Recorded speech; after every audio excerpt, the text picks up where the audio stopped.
श्रीमद् भगवद गीता अध्याय संख्या 6 श्लोक संख्या 24 से लेके और 28 तक। 24वां श्लोक पढ़ता हूं, 3 लाइन का श्लोक है। स निश्चयेन योक्तव्य योग अन्यवण चेतसा संकल्प प्रभुमान कामान त्यक्त्वा सर्वान् शेषता मनसा एव इंद्रियग्रामं विनियम्य समन्ततः। मनुष्य को चाहिए कि संकल्प तथा श्रद्धा के साथ योगाभ्यास में लगे और पथ से विचलित न हो। उसे चाहिए कि मनोधर्म से उत्पन्न समस्त इच्छाओं को निरपवाद रूप से त्याग दे। इस प्रकार मन के द्वारा सभी ओर से इंद्रियों को वश में करे। जिस योग का वर्णन पिछले 3.5 श्लोकों में हुआ है, जिसके बारे में चर्चा हुई है, उसी का आगे कंटिन्यूएशन है कि उसकी प्राप्ति का साधन क्या है। उसको, उस सिचुएशन को, उस स्थिति को, उस कंडीशन को प्राप्त करने के लिए आपको प्रोसेस क्या अडॉप्ट करना चाहिए, वो इस श्लोक में चर्चा आ रही है। तो पहली बात क्या आई कि संकल्प करना। संकल्प मीन्स डिटर्मिनेशन हो जानी चाहिए कि मुझे कार्य करना है। क्या करना है? योग अभ्यास के द्वारा अपने आप को भगवान से जोड़ना, मेरा ये एसेंशियल आइटम है।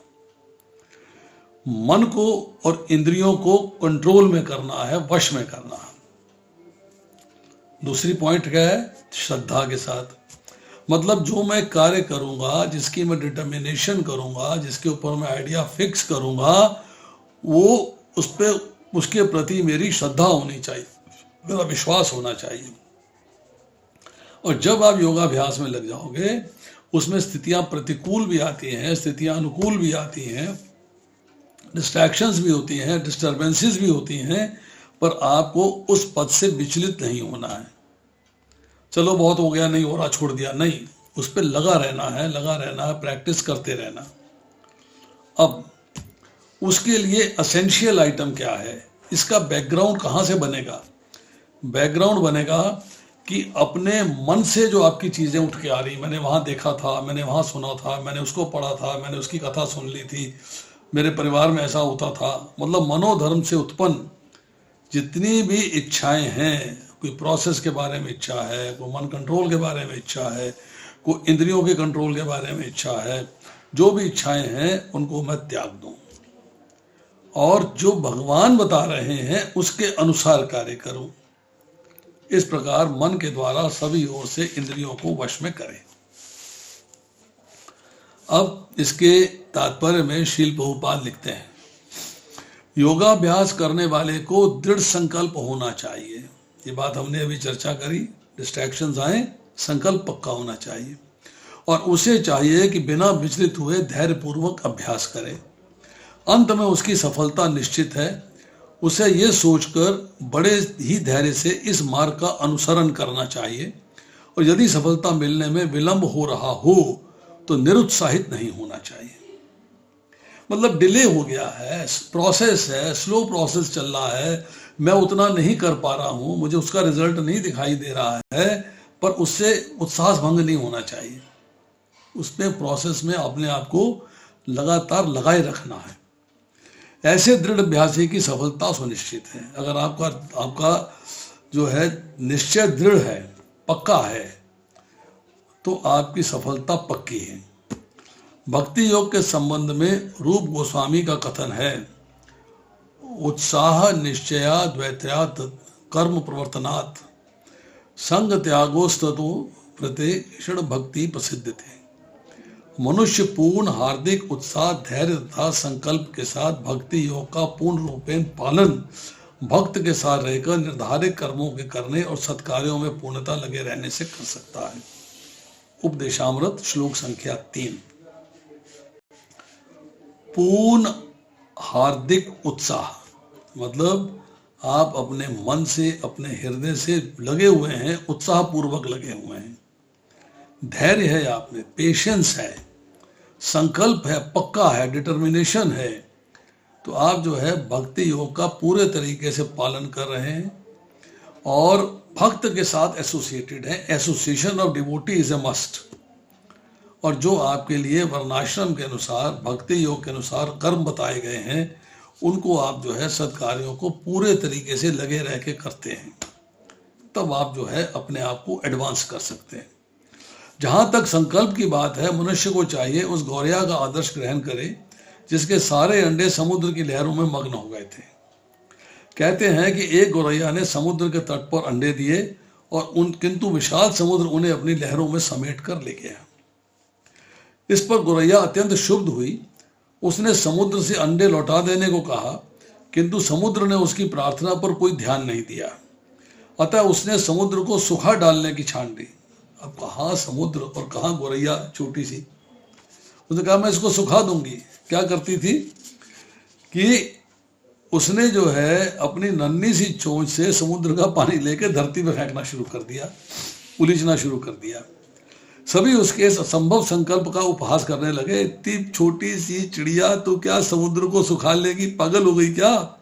पर नहीं, जब उसके कार्य की चर्चा सर्वत्र चलने लगी तो अंत में भगवान विष्णु के विराट वाहन पक्षी राज गरुड़ ने यह बात सुनी तो उसे अपनी नन्ही पक्षी बहन पर दया आ गई। उसने उनकी सहायता करने का वचन दिया और गरुड़ ने तुरंत समुद्र से कहा वे उनके अंडे लौटा दे, नहीं तो उन्हें स्वयं आगे आना पड़ेगा। इससे समुद्र भयभीत हुआ, उसने अंडे लौटा दिए। गौरैया गरुड़ की कृपा से सुखी हो गई। इसी प्रकार योग, विशेषतया कृष्ण भावनामृत में भक्ति योग अत्यंत दुष्कर प्रतीत हो सकता है, किंतु जो कोई संकल्प के साथ नियमों का पालन करता है, भगवान निश्चित रूप से उसकी सहायता करते हैं, क्योंकि वे अपनी सहायता आप करते हैं तो भगवान उनकी सहायता करते हैं। अब हम करते हैं श्लोक संख्या 25। शनै शनै उपव्रमेत बुद्धया धृति ग्रहित्या आत्मसंथम मना कृत्वा न कश्चित अपि चिंतयेत। धीरे धीरे क्रमशः पूर्ण विश्वास पूर्वक बुद्धि के द्वारा समाधि में स्थित होना चाहिए और इस प्रकार मन को आत्मा में ही स्थित करना चाहिए तथा अन्य कुछ भी नहीं सोचना चाहिए। मतलब नाउ फ्रॉम दिस प्रोसेस, इस प्रोसेस में आप समाधि में चले जाएंगे। समाधि भी संप्रज्ञात समाधि में नहीं, असंप्रज्ञात समाधि में। तो आपकी जो कामनाएं हैं, जो भौतिक इच्छाएं हैं, उनको त्याग कर इंद्रियों को वश में कैसे करें, ये आपको बताया जा रहा है यहाँ पे। वो कैसे है? विश्वास पूर्वक बुद्धि के द्वारा समाधि में स्थित होना। मिस अब तक हम मन और इंद्रियों की बात कर रहे थे, अब यहाँ बुद्धि की बात आ गई कि इंटेलिजेंस, बुद्धि यूज करनी है, आर्ट ऑफ डिस्क्रिमिनेशन, विवेकमयी बुद्धि यूज करनी है ये फैसला करने में कि what is right and what is wrong, क्या बात ठीक है, क्या बात गलत है। ठीक बात है कि विचलित नहीं होना, ठीक बात है मन इंद्रियों को वश में करना है, ठीक बात है योग अभ्यास के द्वारा भगवान से जुड़ना है। तो यह बुद्धि का प्रयोग असेंशियल हो गया। इस प्रकार मन को आत्मा में स्थित करना चाहिए। इसके परपट में लिखते हैं प्रभुपाद, समुचित विश्वास तथा बुद्धि के द्वारा मनुष्य को धीरे धीरे सारे इंद्रिय कर्म करने बंद कर देना चाहिए। ये प्रत्याहार कहलाता है। प्रत्याहार का मतलब होता है इंद्रियों को इंद्र विषयों से डिसोसिएट कर देना, अलग कर देना। कि इंद्रियां और इंद्र विषय का जो संबंध बनता है उसको ब्रेक कर देना, उसको तोड़ देना। मन को विश्वास, ध्यान तथा इंद्र निवृत्ति द्वारा वश में करते हुए समाधि में स्थिर करना चाहिए। मतलब उस जब समाधि में आ जाएंगे, असंप्रज्ञात समाधि में आ जाएंगे, तब आपके मन के अंदर कोई बात नहीं होगी, सिर्फ एक ही बात होगी, मेरा ध्येय क्या है, मुझे उसे कैसे कंसंट्रेट करना है, उस पर ध्यान कैसे लगाना है। उस समय देहात्म बुद्धि में अनुरक्त होने की कोई संभावना नहीं रह जाती। फिर आप जो है अपने शरीर में, आत्मा में, संसार में आपका कोई कंसर्न नहीं रह जाता। दूसरे शब्दों में, जब तक इस शरीर का अस्तित्व है तब तक मनुष्य पदार्थ में लगा रहता है, किंतु उसे इंद्र तृप्ति के विषय में नहीं सोचना चाहिए। उसे परमात्मा के आनंद के अतिरिक्त किसी अन्य आनंद का चिंतन नहीं करना चाहिए। कृष्ण भावनामृत का अभ्यास करने से यह अवस्था सहज ही प्राप्त की जा सकती है। उसे परमात्मा के आनंद के अतिरिक्त, मतलब जो कार्य आप करेंगे, अकर्म करेंगे, कृष्ण के प्रति करेंगे, कृष्ण की प्रसन्नता के लिए करेंगे, उनके आनंद के लिए करेंगे। उसके अलावा किसी चिंतन नहीं होना चाहिए, कोई चिंतन नहीं होना चाहिए। अब देखिए इस 25वें और 26वें श्लोक को हम थोड़ा क्विकली समराइज करते हैं। हमने यहाँ पे कामनाओं की चर्चा करी, डिजायर्स की चर्चा करी, तो हम डिजायर्स की डिविजन्स, उनके भेद क्या हैं, उसको जानने का प्रयास करते हैं। राग और द्वेष से पैदा होती है सूक्ष्म कामना, सटल डिजायर। अनुकूल पदार्थ बने रहें और प्रतिकूल पदार्थ ना रहे मेरे पास, ये वासना कहलाती है। सटल डिजायर जो है वो वासना कहलाती है। स्पृहा, वासना से एडवांस्ड। जब अनुकूल वस्तु आपके पास नहीं होती, आपको उसका अभाव होता है, तो आपके चित्त में, आपके मन में उसकी आवश्यकता महसूस होती है। इच्छा, जब इससे और एडवांस आते हैं तो इच्छा होती है। इच्छा क्या है कि अनुकूल वस्तु जिसका अभाव है उसको प्राप्त करने की डिजायर हो जाती है, और जो प्रतिकूल वस्तु जो आपको फेवरेबल नहीं है, या उसको या तो विनाश हो जाए या उसका न मिलने की इच्छा हो जाए। फिर आती है आशा, कामना पूरी हो जाने की संभावना। फिर आता है लोभ, कामना पूरी हो जाए तो और की इच्छा। फिर आती है तृष्णा, कि आपके पास भौतिक संसार को भोगने की वस्तुएं हैं, एनफ क्वांटिटी में हैं, परंतु फिर भी आपको जो है अधिक मात्रा में लोभ है। ये चर्चा हम पहले भी कर चुके हैं साधक और सिद्ध के बारे में। जो साधक होता है वो साधना कर रहा है, परंतु कामना है चाहे सूक्ष्म है। परंतु जो सिद्ध है वो साधना के अंतिम छोर पे पहुंचा है, अब उसे जो है कामना नहीं है, अब उसको जो है डिजायर नहीं है, कामना नहीं है उसको। नाउ ही बिकम्स डिजायरलेस, अब वो डिजायर के बिना है। अब देखिए,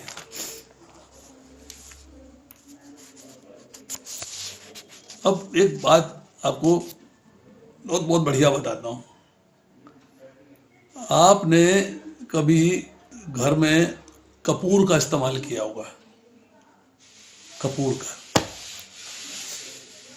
कपूर आप डिबिया में रखिए और डिबिया से कपूर निकाल दीजिए, फिर डिबिया को सूंघिए तो आपको उसके अंदर भी कपूर की खुशबू आएगी। आप एक दोना लीजिए, उसमें गुलाब के फूल रखिए, कुछ देर रखने के बाद दोने से गुलाब के फूल निकाल दीजिए। जब दोने को सूंघेंगे तो गुलाब के फूल की स्मेल आएगी। आप कोई पत्ता लीजिए हाथ में जो स्मेल वाला हो, उससे हाथ में थोड़ा सा मसलिए और उसके बाद पत्ते को अलग कर दीजिए। हाथ को सूंघेंगे तो उसकी स्मेल आएगी। इसका अर्थ क्या है? इसका अर्थ यह है कि जब हम कामना का त्याग कर देते हैं तब भी सूक्ष्म कामना रह जाती है। जैसे कपूर डिबिया में हो तो कपूर की गंध डिबिया में रह जाती है, ऐसे वो सूक्ष्म कामना रह जाती है। अब देखिए, अब मन भगवान में लगाना है, मन को भगवान में लगाना है। मन तो भौतिक संसार का चिंतन कर रहा है, परंतु लगाना चाहते हैं हम भगवान में। तो कैसे? कि जिस विषय का चिंतन हो आप उस विषय को अपने दूर कर दीजिए और उसके चिंतन से ध्यान हटा के तुरंत भगवान को स्मरण करना शुरू कर दीजिए। आपका मन जो है ऑटोमेटिकली हौले हौले भगवान में लगना शुरू हो जाएगा। आप कुछ भी कार्य करें, आपको उस कार्य के अंदर, उस वस्तु के अंदर भगवान की उपस्थिति अगर समझ में आती है तो इसका मतलब यह है कि आपको लगेगा वासुदेवम सर्वमिति, सब जगह भगवान हैं। तब आपका मन जो है हौले हौले भगवान में लग जाएगा। अब जब आप भगवान में मन को लगाने का प्रैक्टिस कर रहे हैं, अभ्यास कर रहे हैं, तब संसार की बातें याद आती हैं। तो प्रैक्टिसिंग पर्सन जो है, साधक जो है, घबरा जाता है कि जब मैं संसार का काम करता हूं तब इतनी बातें याद नहीं आती, पर जब मैं भगवान का चिंतन करता हूं तो मेरे मन में तरह तरह की बातें याद आने लगती हैं। अब उसका आंसर क्या है? बड़ा सिंपल आंसर है, हम उसको समझते नहीं। आप एक बॉटल लीजिए, खाली है, हवा है उसके अंदर, उसको आप पानी के ड्रम में डाल दीजिए, हवा बाहर निकलेगी, बुलबुलों के रूप में पानी अंदर जाता जाएगा। जब भगवान का स्मरण होगा, भगवान का जप होगा, भगवान के बारे में सोचेंगे, भगवान की सेवा करेंगे, अर्चना करेंगे, वंदना करेंगे, तो जो आपका सांसारिक चिंतन रूपी कूड़ा कचरा मन में जमा हुआ है वो बाहर निकलना शुरू हो जाएगा। It will get out. जैसे कि पानी, बोतल को पानी में डालने से हवा बाहर निकलती है और पानी अंदर जाता है। जब भगवान आपके मन के अंदर जाएंगे, आपके बुद्धि के अंदर जो है भगवान के प्रति आकर्षण हो जाएगा, तो जो संसार का चिंतन है, वो जो कूड़ा कचरा दिमाग में भरा हुआ है वो निकलना शुरू हो जाएगा, भीतर से सफाई हो रही है। अब जब सांसारिक कार्य करते हैं तो भीतर जमा हुए पुराने संस्कारों को बाहर निकलने का मौका नहीं मिलता, क्योंकि वो भी सांसारिक है और जो अंदर जमा हुआ है वो भी सांसारिक है, तो वो एक दूसरे के साथ मिल जाते हैं, तो उनको मौका नहीं मिलता। पर जब आप जो है भगवान के बारे में स्मरण करते हैं तो गंदगी निकलनी शुरू हो जाती है। जब आप अपने आप को संसार का मानते हो, भगवान का नहीं मानते, तो संसार का चिंतन तो आपको होता रहता है, क्योंकि वो तो आपको सामने है। संसार सब कुछ दिखाई दे रहा है, घर दिखाई दे रहा है, बाहर दिखाई दे रहा है, नौकरी दिखाई दे रही है, बाजार दिखाई दे रहा है, कपड़े दिखाई दे रहे हैं, खाना दिखाई, मतलब हर चीज आपको दिखाई दे रही है, तो उसका चिंतन तो होता रहता है। वो नेचुरली हो रहा है। एक होता है होना और एक होता है करना। संसार का चिंतन होता रहता है, भगवान का चिंतन करना पड़ता है। तो जब आपको भगवान का चिंतन करना पड़ता है तब आपके मन में फीलिंग क्या आनी चाहिए कि मैं भगवान का हूं और भगवान मेरे हैं। ये मेरा शरीर संसार की भौतिक सृष्टि से बना हुआ है, पर शरीर मेरी मन में आत्मा हूं और आत्मा ने शरीर धारण किया हुआ है। जब मेरी मृत्यु हो जाएगी, शरीर तो मिट्टी को समर्पित हो जाएगा, दाह संस्कार हो जाएगा, पर आत्मा जो है उसको आगे कहाँ जाना है मुझे ये सोचना है। That I have to think. तो भगवान के साथ अपने संबंध को समझना पड़ेगा। अभी तक हमने भगवान के साथ संबंध को समझा नहीं है ठीक से, इसलिए हमें जो है संसार के चिंतन में ज़्यादा आकर्षण है और भगवान के चिंतन में कम आकर्षण है। संसार का चिंतन होता रहता है और भगवान का चिंतन करना पड़ता है। अब दूसरी बात, हम किसी मरीज का ब्लड प्रेशर लेते हैं, डॉक्टर हैं तो ब्लड प्रेशर लेते हैं, तो ब्लड प्रेशर लेने के लिए एक इंस्ट्रक्शन है कि आपको 5 मिनट के लिए आंखें बंद करके मन से कुछ सोचना नहीं है। मैं बीमार हूं, मेरा प्रेशर ज़्यादा है, मेरा प्रेशर कम है, सोचना नहीं है। You should be eight physical and mental rest. Physical rest भी होना चाहिए, मेंटल रेस्ट भी होना चाहिए। ये दोनों रेस्ट होंगे तब आपका बीपी प्रॉपर ठीक तरीके से आएगा, एग्जैक्ट रीडिंग आएगी। इसी तरह जब हमें भगवान का चिंतन करना है तो हमें बॉडीली एंड मेंटली अपने आप को रेस्ट पे रखना है, अपने आप को रेस्ट पे रखना है। मीन्स कोई मैंने ये काम करना था, मैंने वो काम करना था, मैंने वहां जाना था, मैंने यहाँ आना था, वो मिलने के लिए आने वाला है, मैं उसको मिलने जाने वाला हूँ, इन सब से निवृत्ति करनी है, छुटकारा। सुनते तो दे, बोल नहीं जा रहे बराबर। मुझे उससे जो है छुटकारा पाना है। कोई कार्यों से निवृत्ति रखनी है उस 1 घंटे 2 घंटे 3 घंटे के लिए, जब तक उस वक्त मुझे कोई काम याद नहीं आना चाहिए, कोई काम मैंने पेंडिंग नहीं रखना। काम करने के बाद जब सारे काम निबट जाए फिर चाहे भगवान का चिंतन करो बैठ के। ये नहीं कि फटाफट चिंतन कर लूँ वो काम पे जाना, ऐसा नहीं होना चाहिए। तो भगवान का स्मरण करते हुए आप, कई बार होता है आपको कहते हैं आंखें बंद करके भगवान का स्मरण कर रहे हैं, नहीं, आंखें खोल के भगवान का स्मरण करिए और पलकों को बार बार झपकाते रहिए, क्योंकि जब पलकें बार बार झपकती हैं तो जो सामने के दृश्य होते हैं उनसे कटाव हो जाता है, वो कट जाते हैं। उसके बाद आपको जो है थोड़ा सा योगाभ्यास में प्राणायाम, मतलब सांस को बार बार लेना और बार बार छोड़ना, ये करना चाहिए। तो इस तरह करके जो है आप भगवान का चिंतन कर सकते हैं।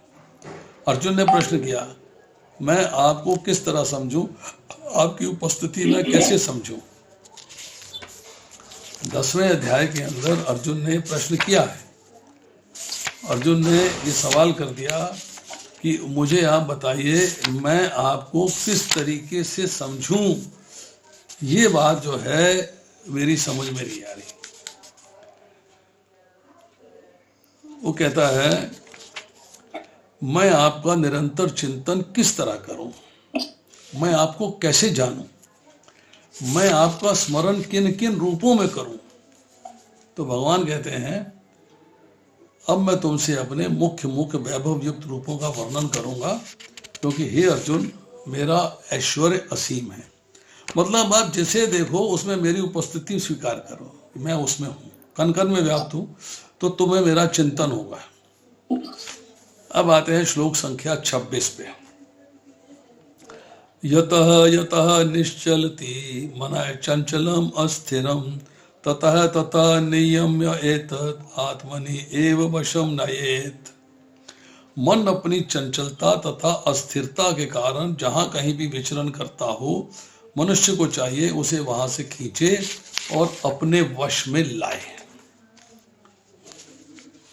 मन अपनी चंचलता, मन बड़ा चंचल है। अगले जो है श्लोक में, यहाँ 34वें श्लोक में इसके बारे में चर्चा आएगी। जब अर्जुन प्रश्न करता है चंचलम ही मना कृष्ण प्रमाथि बलवद दृढ़म तस्या अयम निग्रहम मन्ये वायो एव सुदुष्करम, कि मन बड़ा चंचल, उच्छृंखल, हठीला तथा अत्यंत बलवान है, अतः इसे वश में करना मुझे इतना ही कठिन लगता है जितना कि वायु को वश में करना।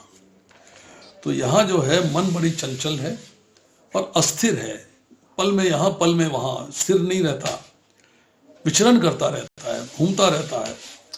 तो मनुष्य को चाहिए उसे वहां से खींचे। खींचने के तरीके हमने आपको बता दिए और अपने वश में लाए। तो इसमें कहा जा रहा है कि अगर आप जो ऊपर तरीका बताया है कि विश्वास पूर्वक बुद्धि के द्वारा समाधि में स्थित होना चाहिए, नहीं हो पा रहा है, तो आपको ये करना चाहिए। क्या है कि अभ्यास किस तरीके से करना है, इसकी बिगिनिंग हो रही है। मन स्वभाव से चंचल और अस्थिर है, किंतु स्वरूप सिद्ध योगी को मन को वश में लाना होता है। उस पर मन का अधिकार नहीं होना चाहिए। जो मन को और इंद्रियों को वश में रखता है वह गोस्वामी या स्वामी कहलाता है। मन आपको वश में ना कर ले, आप मन को वश में करो। गोस्वामी इंद्रिय सुख के मानक से भिज्ञ होता है, वह गोदास अथा इंद्रियों का सेवक कहलाता है। जब मन के वशीभूत हो जाता है, तो जब मन का स्वामी हो जाता है तो वो स्वामी हो जाता है। इंद्रिय सुख वो है जिसमें इंद्रियां ऋषिकेश अर्थात इंद्रियों के स्वामी भगवान कृष्ण की सेवा में लगी रहती हैं।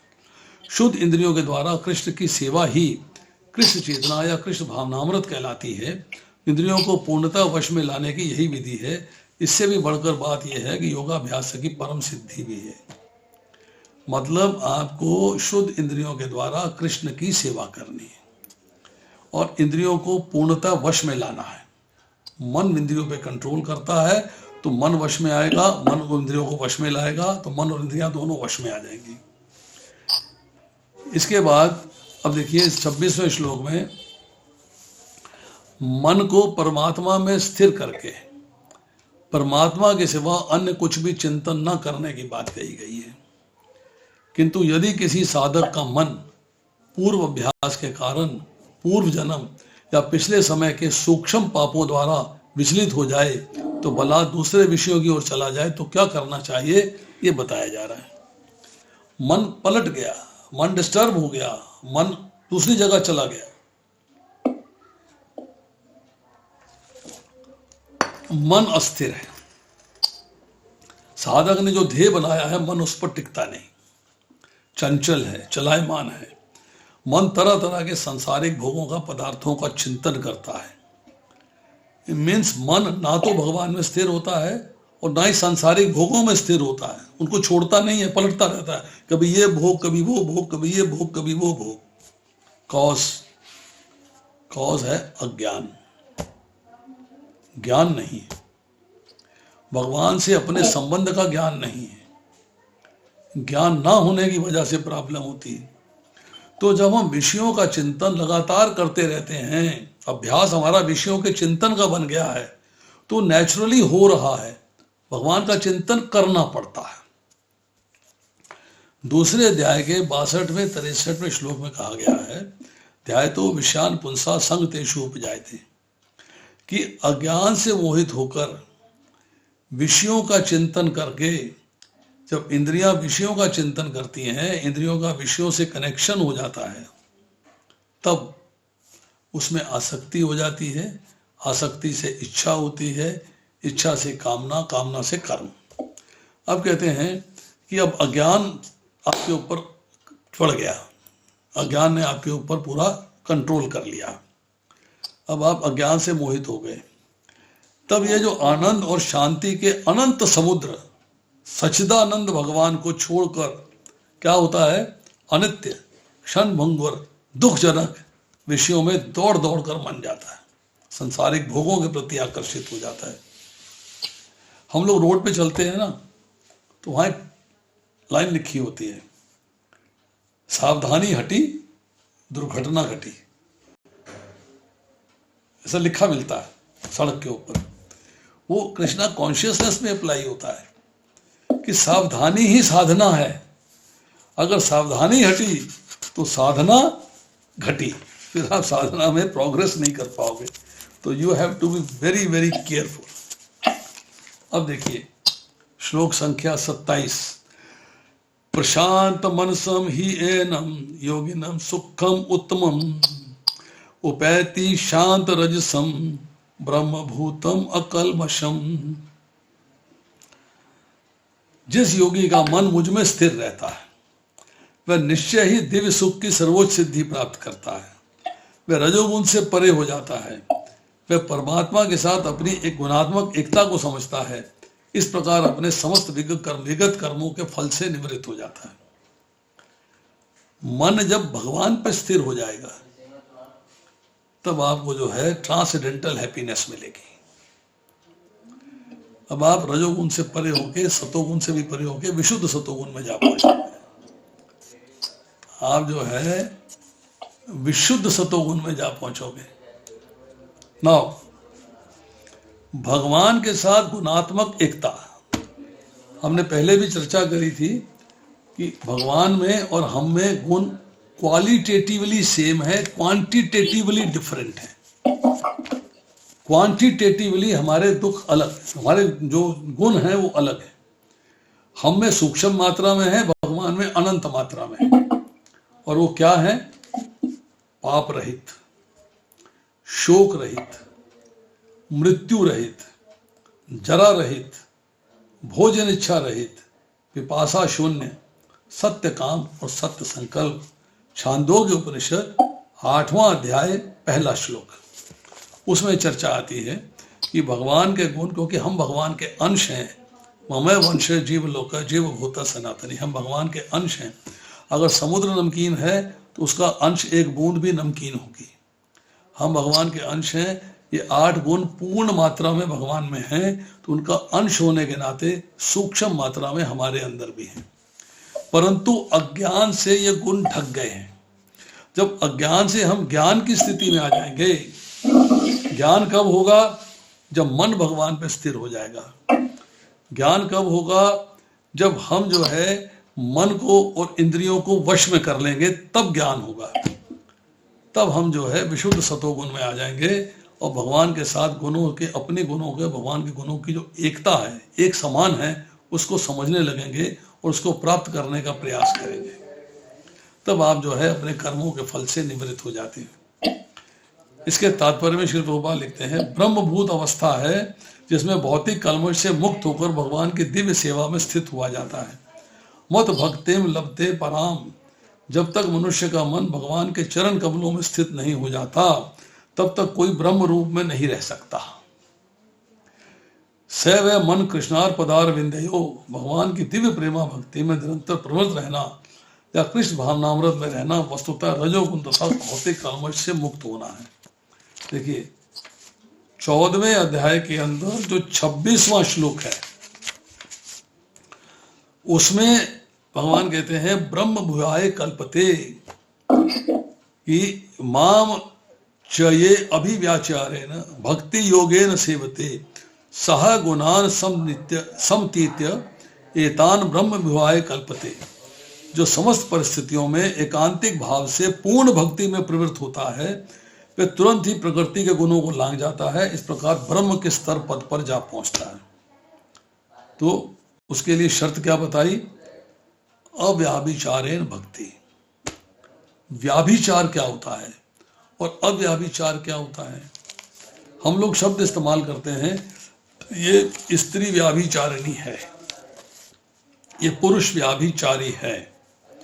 व्याभिचार का अर्थ है कि पुरुष व्याभिचारी है कि अपनी पत्नी को छोड़ के दूसरी स्त्री के साथ संबंध स्थापित करता है, और स्त्री व्याभिचारिणी है कि अपने पति से संबंध छोड़ के दूसरे पुरुष के साथ संबंध स्थापित करती है। निष्कर्ष क्या निकला कि जो अपना है उससे संबंध को छोड़ के आप दूसरे के साथ संबंध को स्थापित करते हैं। अपने केवल भगवान है, केवल भगवान है। मम अवंश जीव लोके जीव भूत सनातनी, मैं भगवान का अंश हूँ, भगवान मेरे हैं और मैं भगवान का हूँ। मेरे भगवान हैं, भगवान का हूँ, तो मैं अगर भगवान को छोड़ के भौतिक संसार के साथ संबंध स्थापित करता हूँ तो व्याभिचारी हूँ। और भक्ति कैसी चाहिए कि भौतिक संसार से संबंध विच्छेद करके आपको जो है भगवान के साथ अपने संबंध को स्थापित करना है, तब जो है भक्ति के अंदर जो है आप पूर्ण रूप से लग सकते हो। तो यहाँ जो है ये कहा जा रहा है कि आपके अंदर भगवान के धाम जाने के लिए कमिटमेंट क्या होनी चाहिए? निर्माण मोहा चित्त संग दोषा अध्यात्म नित्या विनिवृत्त कामा द्वंद्वे विमुक्ता सुख दुख संगे गच्छन्ति मूढ़ा पदम अवयम तम। जो झूठी प्रतिष्ठा मोह तथा कुसंगति से मुक्त हैं, जो शाश्वत तत्व को समझते हैं, जिन्होंने भौतिक कामनाओं को नष्ट कर दिया है, जो सुख तथा दुख के द्वंद्व से मुक्त हैं, जो मोह रहित होकर परम पुरुष के शरणागत होना जानते हैं, वे उस शाश्वत पद भगवान के धाम को प्राप्त होते हैं। ये बातें भगवद गीता में जगह जगह दोहराई गई हैं। तो यहाँ ये समझना है कि विगत कर्मों के फल से निवृत्त होना मतलब आप जो है अपने आप को अपने कर्मों के फल से छुटकारा पा जाएंगे, तभी भगवान के धाम जा पाएंगे। अब इसमें हम एक सेंटेंस में बात करते हैं। भगवान के धाम जाने में बाधक सिर्फ एक चीज है, वो है कर्मों के फल। अगर आपके कर्मों के फल हैं तो भोगने को शरीर चाहिए। अगर कर्मों के फल समाप्त हो जाएंगे, चाहे वो पुण्य कर्म हो चाहे पाप कर्म हो, जब वो समाप्त हो जाएंगे तब आप भगवान के चरणों में स्थान प्राप्त करोगे, आप भगवान के धाम चले जाओगे। अब जो है इसके बाद कहते हैं भगवान की दिव्य प्रेमा भक्ति में निरंतर प्रवृत्त रहना या कृष्ण भावना में रहना वस्तुतः रजोगुण तथा भौतिक कल्मश से मुक्त होना है। जब आप पूर्णतः भगवान की भक्ति में लग जाते हो, भगवान की सेवा करने लग जाते हो, तब आप रजोगुण से ऊपर सतोगुण में जा पहुंचते हो, और फिर सतोगुण से ऊपर जो है विशुद्ध सतोगुण में जा पहुंचते हो, जहां आपको फील होता है वासुदेवम सर्वम इति, वासुदेव ही सब कुछ है। अब हम जो है इस 27वें श्लोक को थोड़ा सा समराइज कर लेते हैं। प्रशांत मनसम, तमोगुनी और रजोगुनी वृत्तियां शांत जब हो जाती हैं, विवेक और वैराग्य के प्रभाव से विषयों का चिंतन छोड़कर और चंचलता से रहित होकर मन सर्वथा स्थिर और प्रसन्न हो गया है। मतलब इसके फलस्वरूप भगवान के स्वरूप में अचल स्थिति हो गई है। नाउ यू आर, कोई डिस्टर्बेंस नहीं है भगवान में आपको लगाने में। अब कलमशम, कलमश रहित अर्थात पाप से रहित, तमोगुण के कार्य प्रमाद, आलस्य, अति निद्रा, मोह, जितने भी मल रूपी क्षेप हैं, जो दोष हैं, इनसे छुटकारा। शांत रजसम, रजोगुण का शांत हो जाना, मतलब आसक्ति, स्पृहा, कामना, लोभ, तृष्णा, सकाम कर्म, ये सारे जो है रजोगुण को बढ़ाने वाले हैं। और शांत रजसम पुरुष वो है जो इस सबसे रहित है। ब्रह्मभूतम, जो हमने चर्चा करी अभी, कि साधक की जो प्रैक्टिसिंग कृष्णा कॉन्शियसनेस पर्सन है, उसकी सच्चिदानंद परमात्मा में दृढ़ स्थिति हो जाती है। इस प्रकार अभिन्न भाव से ब्रह्म में स्थित पुरुष को ब्रह्मभूत कहते हैं। ब्रह्म मीन्स भगवान। 8 क्वालिटीज ब्रह्म की आ जाती हैं, जो मैंने आपसे अभी छांदोग्य उपनिषद से चर्चा करी। अब प्रोसेस ऑफ समाधि की चर्चा हो रही थी, उसमें एसेंशियल आइटम्स क्या हैं? अकल्मषम, सूक्ष्म पाप से भी रहित और तमोगुण से परे। शांत रजसम, रजोगुण से परे, कामना रहित। और प्रशांत मनसम, अर्थात मन भगवान में स्थिर और ब्रह्मभूत पद आ जाना। अब देखिए, जब अभी हमने चर्चा करी भगवान की तरफ मन लगाने से संसार का चिंतन होने लगता है। अब यहां चर्चा आ रही है 14वें अध्याय के 13वें श्लोक से, तमोगुण। और जो तमोगुण की अप्रकाश प्रवृत्ति है, जिसमें कि प्रमाद और मोह नष्ट हो चुके हैं, तो आप अब कलमशम है। शांत रजसम है कि रजोगुण की लोभ प्रवृत्ति, लोभ, काम, नए नए कर्मों को करना, स्पृहा, कामना सब शांत हो गई हैं। और प्रशांत मनसम कि मन का सर्वथा शांत हो जाना, अर्थात मन जो है वो भगवान के प्रति पूर्णतः समर्पित हो जाना। अब हम करते हैं आज का आखिरी श्लोक, 6ठे अध्याय का 28वां श्लोक। युञ्जन एवं सदा आत्मनं योगी विगत कल्मषः सुखेन ब्रह्म संसर्पणम् अत्यंतम सुखम अश्नुते। साधन का फल क्या है? जो हमने साधना करी है, साधन लगाया है, उसका फल क्या है? कि इस प्रकार योगाभ्यास में निरंतर लगे रहकर आत्म संयमी योगी समस्त भौतिक कल्मष से मुक्त हो जाता है और भगवान की दिव्य प्रेमा भक्ति में परम सुख प्राप्त करता है, ट्रांसेंडेंटल हैप्पीनेस। आत्म साक्षात्कार का अर्थ है भगवान के संबंध में अपने स्वरूप को जानना। जीवेरे स्वरूप कृष्णेर नित्यदास, जीव का स्वरूप भगवान के दास का है, इस बात को समझना। जीव भगवान का अंश है, उसका स्वरूप भगवान की दिव्य सेवा करते रहना है। ब्रह्म के साथ ये दिव्य सानिध्य ही ब्रह्म संस्पर्श कहलाता है। 6ठे अध्याय के 28वें श्लोक के अंदर इसको इन्होंने समराइज कर दिया। क्या कहा? परमात्मा को ध्यान करने वाले ब्रह्मभूत योगी की स्थिति बताकर अब भगवान इसका फल बता रहे हैं।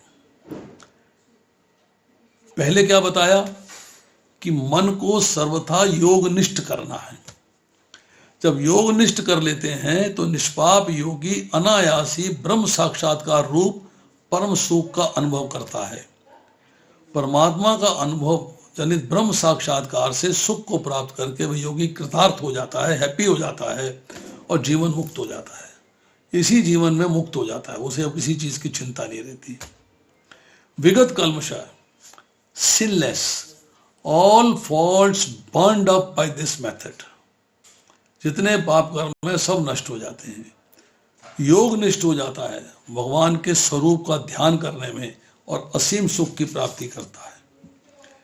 ये स्टेप जो है प्रत्याहार से लेकर समाधि तक फॉलो करना है। कैसा सुख? ब्रह्म संस्पर्शम, मतलब आत्मा को निरंतर परमात्मा के ध्यान में लगाना। 6ठे अध्याय के 25वें श्लोक में हमने चर्चा करी क्रमशानुसार क्रम से अभ्यास करना है।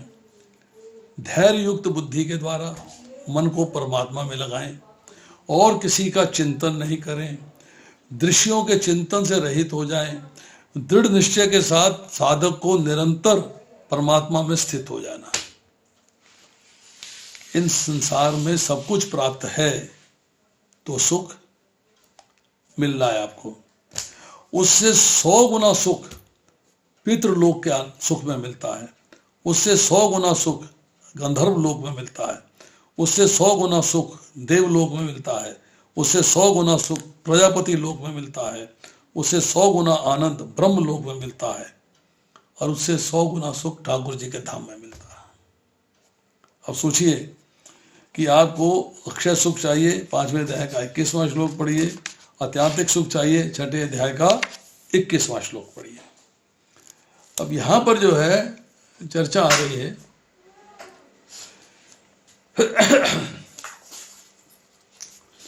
कि जगत में जितने भी बड़े बड़े सुख माने जाते हैं, वास्तव में उनमें सच्चा सुख कोई भी नहीं है, क्योंकि वो सुख क्षणिक हैं, आते हैं और चले जाते हैं। छांदोग्य उपनिषद के 7वें अध्याय के 23वें श्लोक का पहला पाठ है, जो महान निरतिशय है, आता है और चला जाता है, वही सुख है, अलग सुख नहीं है। मतलब आपको भूमा और अल्प सुख में फर्क करना चाहिए। भूमा मीन्स परमानेंट सुख, अल्प मीन्स टेम्परेरी सुख। आपने इसमें जो है फर्क करना चाहिए। तो आपको परम सुख की प्राप्ति करनी है तो योगाभ्यास में लगना है। योगाभ्यास में लगे बगैर आप सुख की प्राप्ति नहीं कर सकते।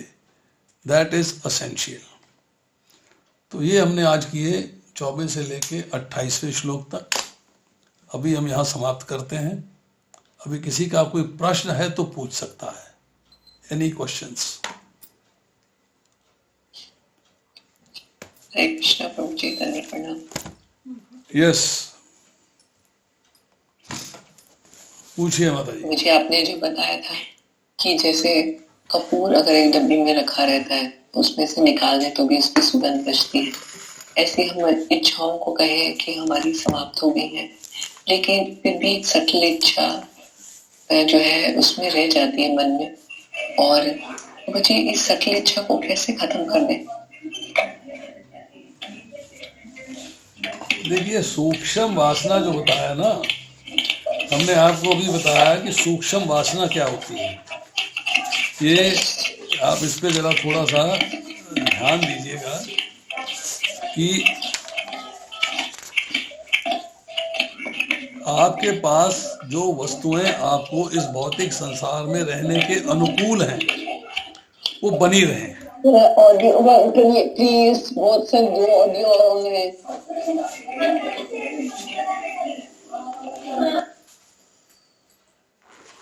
जो आपके पास इस भौतिक संसार में रहने की वस्तुएं हैं, जो आपको भौतिक संसार में आनंद देती हैं, यहाँ उनकी चर्चा हो रही है।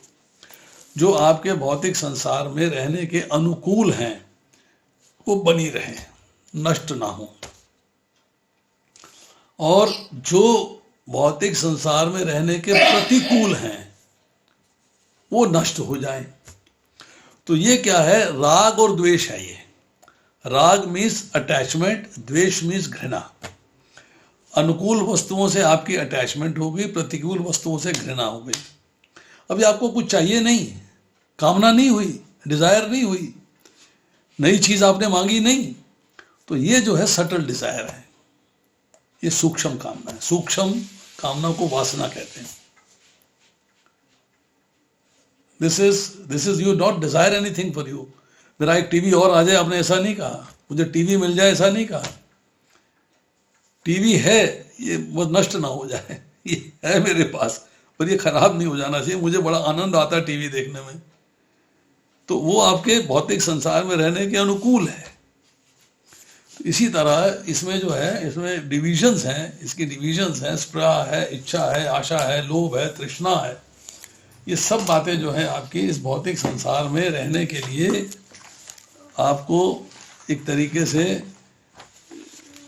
कंपेल करती हैं, आपको सहायता देती हैं।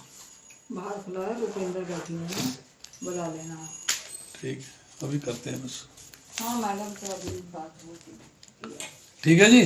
कुछ देना देना हो तो आप कर दो। ठीक है प्रभु जी, पर क्या ये जो हमारी जैसे मन में कोई इच्छा होती है कि कुछ चीज को पाने की, या हम किसी को बहुत प्रेम करते हैं, तो वो इच्छा जो है हम कहते हैं हमने नहीं रहना, हमें कृष्ण भक्ति में ही रहना है, और हम प्रोग्रेस भी कर रहे हैं, फील भी कर रहे हैं उस चीज को, लेकिन कहीं ना कहीं मन में कभी महीने में एक बार हम रियलाइज करते हैं कि नहीं, इच्छा तो हम सोच रहे हैं कि खत्म हो गई, लेकिन अभी भी बनी हुई है, किसी तरीके से हम कनेक्ट कर रहे हैं उनके साथ फिर से। तो ऐसे इच्छाएं क्या प्रभु जी मरते तक बनी रहती है या खत्म हो जाती है? देखिए ऐसा है कि प्रभुपाद का एक छोटा सा कोट है।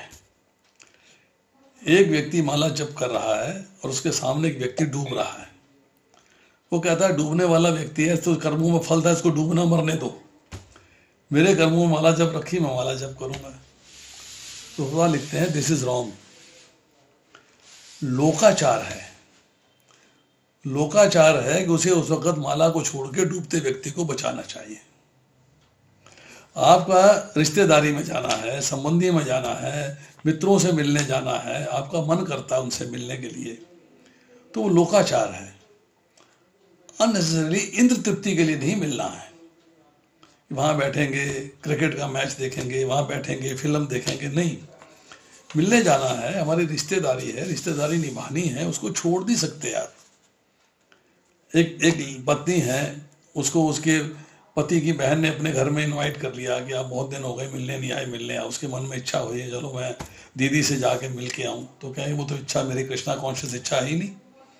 आप उस बंधन में इतना ज़्यादा नहीं बंध सकते, ये लोकाचार है, ये आपको निभाना पड़ेगा, जाना पड़ेगा। हाँ, वहाँ जाके आपको जो है इंद्र तृप्ति नहीं करनी है, बस ये थोड़ा सा ध्यान होना चाहिए। जाइए, मिलिए, बैठिए, प्रसाद खाइए, उनको गाइड करिए, उनसे चर्चा करिए। पारिवारिक बात भी होती है, अच्छा तुम्हारी मम्मी का क्या हाल है, तुम्हारे पापा क्या हाल है, तुम्हारे बच्चों क्या हाल है, बच्चे कौन सी क्लास में पढ़ रहे हैं, कहाँ सी कक्षा में पढ़ रहे हैं, कौन से स्कूल में पढ़ रहे हैं, अच्छा आपका लड़का इंजीनियरिंग में चला गया है, कौन से कॉलेज में, ये बात नहीं करेंगे आप। इच्छा है भी मेरे दीदी से मिलने जाना है, हमसे सारी बातें भी करनी, तो इसको आप उस लिमिट में मत बांधिए। ये भौतिक इच्छा होती है भोगने की, आप इसमें भोग नहीं रही हैं, इसमें आपको जो है इंद्र तृप्ति का आनंद नहीं मिल रहा है, भोग नहीं रही है आप। तो इसलिए जो है उसको थोड़ा सा यही जो है कर्म मीमांसा है। कर्म मीमांसा इतनी मुश्किल है कि उसको पूरे तरीके से समझ पाना ही संभव नहीं है। It is practically not possible. देखिए भगवान ने ये बात कही, मैं आपको भगवान की एक लाइन ही पढ़ के सुना देता हूँ, आपको उसका थोड़ा सा आइडिया हो जाएगा कि कर्मणो ही अपनी बोधव्यम च विकर्मणः कर्मणश्च बोधव्यम गहना कर्मो गति। गहना कर्मो गति, कर्म की बारीकियों को समझना अत्यंत कठिन है, ये इट्स नॉट इजी जॉब। इसलिए हमें सिर्फ ये देखना है कि हम कृष्णा कॉन्शियसनेस में आगे बढ़ रहे हैं, बस दैट इज एनफ। हमें उसकी प्रैक्टिस करते जाना है, रिश्तेदारियां भी निभानी है, शादी ब्याह भी अटेंड करना है, जन्म मरण भी देखना है, जाके हर काम करने हैं। आप उससे अपने आप को अलूफ नहीं रख सकते, अलूफ नहीं रख सकते आप। प्रभु जी, पर इन सब चीजों को करने में बहुत सा समय तो चला जाता है। उस दिन अगर हमें कहीं जाना होता है तो हमारी साधना भी अपसेट हो जाती है। देखिए ऐसा है कि अब मैं आपसे एक बात बताता हूँ, हो सकता है मैं गलत हूँ, आई मे बी रॉन्ग, मेरी अपने भाव हैं, मेरी अपनी फीलिंग्स हैं। मैंने देखा है कि लोग जो है घर में लड्डू गोपाल को स्थापित किए हुए हैं, भगवान है, सेवा पूजा अर्चना हो रही है। अब वो मंदिर आए दर्शन करने के लिए, मंदिर आए कथा सुनने के लिए, लड्डू गोपाल साथ दे आए। आपने अपने घर से, अब ड्यूटी जो है आपके मंदिर की, पुजारी जो है अपने मंदिर से दूसरे मंदिर में जाता है, क्या ड्यूटी उठा के साथ ले जाता है? लोग लिए घूम रहे हैं, धूप में घूम रहे हैं। मैं मायापुर गया, मायापुर में वो हस्बैंड वाइफ थे, 3-4 अपने अपने लड्डू गोपाल लिए, रिवर में है तो नाव में बैठे तो धूप लग रही है, यूं हाथ किए बैठे ऊपर। मतलब भगवान योग निद्रा में चले जाते हैं, 4 महीने योग निद्रा में रहते हैं भगवान। आप अपने लड्डू गोपाल को एक शाम के लिए क्षमा मांग के उनसे, मैं आपके दर्शन करने जा रहा हूँ, मैं आपके मंदिर में स्वरूप के दर्शन करने जा रहा हूँ, आप तब तक आराम करिए, आप रेस्ट करिए। भगवान योग निद्रा में नहीं जा सकते, भगवान निद्रा में नहीं जा सकते। नहीं मैं साथ लेके जाऊंगा, मंदिर में साथ लेके जा रहे हैं, तो बाजार जा रहे हैं तो साथ लेके जा रहे हैं। हमारी एक माता जी थी, वो बाजार जाती थी, घूमने जाती थी, पार्क में जाती थी, कहती ओहो मेरे लड्डू गोपाल का क्या होगा, तो वो टीवी लगा देती थी, लड्डू गोपाल सामने बिठा जाती थी। आप देखो, ये तो भाव है लोगों के। मैं नहीं करता, ठाकुर जी हैं, सेवा हो रही है, हम लोग सेवा कर रहे हैं, परिवार के लोग सेवा में लगे हुए हैं। अगर मुझे मंदिर जाना है, आपने मुझे कभी मंदिर में लेक्चर देने आता देखा होगा, मैं कभी लड्डू गोपाल साथ लेके नहीं आया। रेस्ट कर रहे हैं,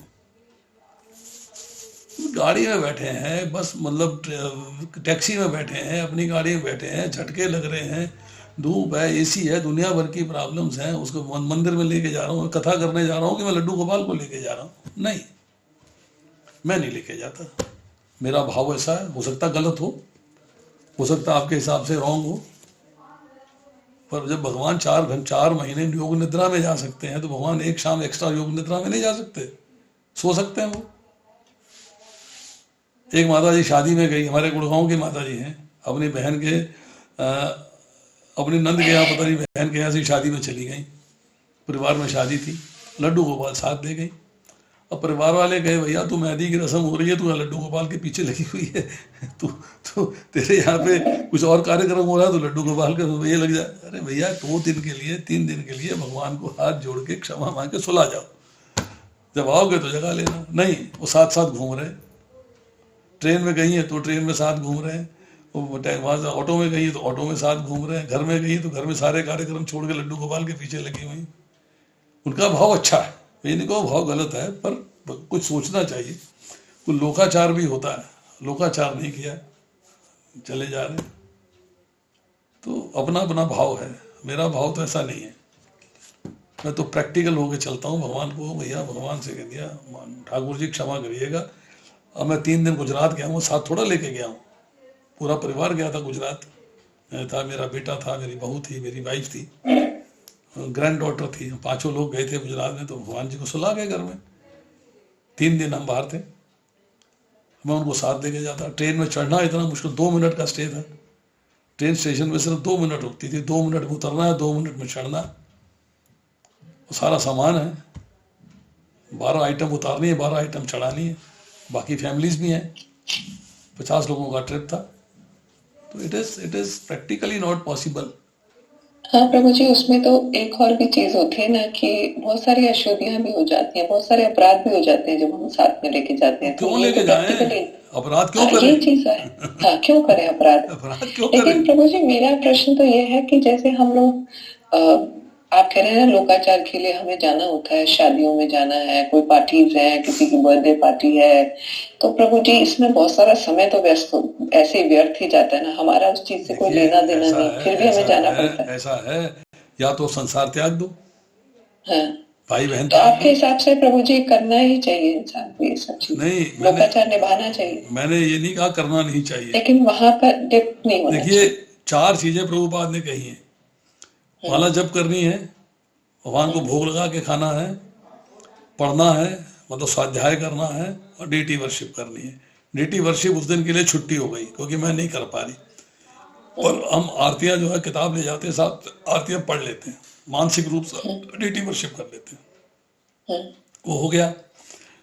भगवत गीता साथ ले जाते हैं, 1 श्लोक 2 श्लोक 3 श्लोक पढ़ लेते हैं, थोड़ा टाइम निकाल के बीच में बाएं दाएं करके पढ़ लेते हैं, ठीक है। नहीं तो मोबाइल में श्लोक देख के पढ़ लेते हैं, चलो कुछ स्वाध्याय कर लिया।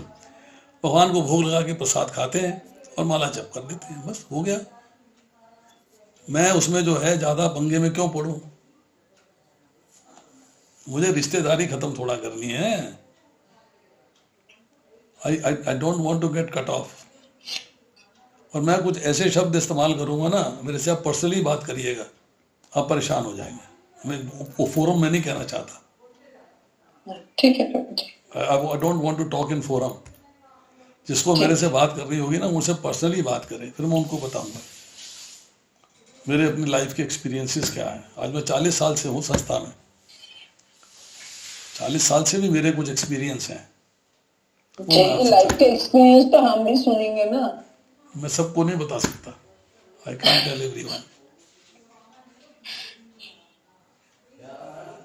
बहुत लोग आए इस्कॉन छोड़ के चले गए, मैंने नहीं छोड़ा. बहुत लोगों ने पढ़ना छोड़ दिया, मैंने नहीं छोड़ा. बहुत लोगों ने बोलना छोड़ दिया, मैंने नहीं छोड़ा. मैं अपना कार्य कर रहा हूँ, टिका हुआ हूँ, क्योंकि मेरा लक्ष्य मुझे पता है. डिस्ट्रैक्शंस आती हैं, मैं उनको छोड़ देता हूँ, अवॉइड कर देता हूँ. Yes, get away, no problems. But am fixed है, मुझे ये करना है. चलिए आज समाप्त करते हैं. मेरा एक पेशेंट बाहर वेट कर रहा है. बाहर एक मरीज वेट कर रहा है, तो I'll just see that patient. वो लोग आ गए थे 8:15 बजे, तो मैंने उनसे कहा था कि मैं आपको टाइम नहीं दे पाऊंगा, यू कम एट 9:30. तो वो 9:30 बजे आके बैठ गए. तो अब मैं जो है उनको देखूंगा एंड I'll see. मैंने आपको एक मैसेज पोस्ट किया है, आपने व्हाट्सएप नहीं देखा होगा. मैंने जवाब भी दे दिया, पर मुझे देखा है, मैंने जवाब भी दे दिया. आप उस व्हाट्सएप का मैसेज देखिए और कल ट्यूसडे को हम उसके बारे में डिस्कशन करेंगे. ठीक है प्रभु जी. थैंक यू प्रभु जी. धन्यवाद, प्रणाम. धन्यवाद, प्रणाम. Recording start.